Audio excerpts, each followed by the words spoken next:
10 years. 10 long years since the world ended.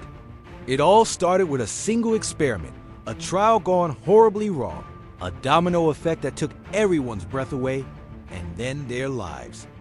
The Agent Zero Project, they called it. A cure for everything, they promised. Instead, it created an incurable plague.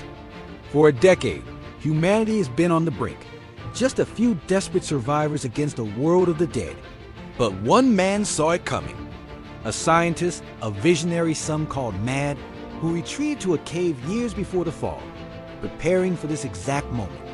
After a decade of isolation, studying, and planning, he finally emerged from the darkness.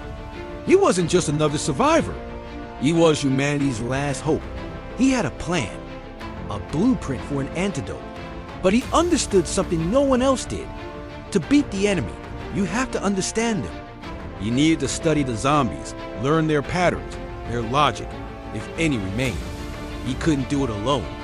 He needed a warrior, someone who could carve a path through the hordes. He needed a samurai. And as if by fate, one answered the call. A modern-day Ronin, his blade the only law left in this broken world. Together, this unlikely duo of the brain and the brawn set out on an impossible mission. Gather the ingredients for the cure. Their quest was a living nightmare. They fought through swarms of the undead, a relentless 10-hour battle that tested every ounce of their will. They scavenged through desolate cities, raided abandoned labs, and finally, their journey led them to a last-ditch supply drop from a cargo plane. As they made a daring jump from the aircraft, soaring over a sea of grasping hands, the scientists saw her. Amidst the decay and the horror, she was beautiful. A zombie, yes, but there was something in her vacant eyes, a ghost of the person she once was. In that single, heart-stopping moment, he fell in love. The samurai was horrified. "She's one of them! You can't be serious!"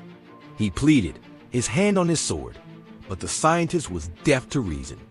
Love, or what he thought was love, had consumed him. "I can save her," he declared, his eyes filled with a feverish determination. "She's the reason for all of this. I have to bring her back." Against all logic, the samurai reluctantly agreed to help, his loyalty to the mission and his strange new friend overriding his better judgment. They captured her, a risky and near-fatal endeavor. The scientist worked tirelessly, mixing the volatile components, his hands shaking with both fear and excitement. He administered the antidote, a single needle that held the weight of his heart and the future of the world. Then they waited. Slowly, miraculously, the change began. The gray, lifeless skin regained its color. The cloudy eyes cleared, and for the first time in years, a spark of true consciousness returned. She was cured. She had her mind back, her memories, her soul. The scientist, overwhelmed with joy, confessed his feelings. He told her how he'd fallen for her, how he'd saved her, how they were meant to be. He expected gratitude, affection, maybe even love in return. Instead, he was met with confusion, then fear, and finally, rejection. She looked at him not as a savior, but as a stranger, a madman who had kept her captive. She didn't want him. Something inside the scientist shattered. The hope that had fueled him for a decade, the love that had driven him to the brink, it all curdled into pure, venomous rage. If she wouldn't have him, if the world he tried to save rejected him, then the world deserved to burn. His heartbreak became a new kind of plague. "If I can't have her," he screamed, his face twisted in a mask of despair, "then no one can. I'll turn you all back. You'll all be monsters, just like you made me feel." He had become the new villain, the savior turned destroyer. He planned to reverse his work, to unleash a stronger, faster version of the virus, to ensure the world remained in its zombified state forever. The final confrontation was inevitable. The scientist, now armed with his own twisted creations, faced off against his former ally. It was a brutal fight, science versus steel, a broken heart versus a stoic soul.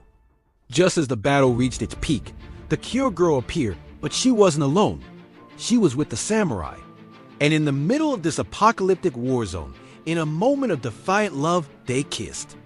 It was a symbol of the new world they would build, a world the scientists could never be a part of. Seeing them together, seeing the happiness he craved given to another, was the final blow. The scientist let out a final agonizing cry of rage and sorrow. All the volatile energy, the twisted science, the raw emotional power he'd held within himself, it became unstable. In a blinding flash of light, he simply exploded. His broken dream and broken heart vaporized into nothingness. Silence fell. The samurai and the girl stood together, watching the dust settle. The war was over. The villain was gone. It wasn't the ending anyone could have predicted, but for them, standing hand in hand amidst the ruins, it was a new beginning. A happily ever after, written in the ashes of the old world. Thanks for watching.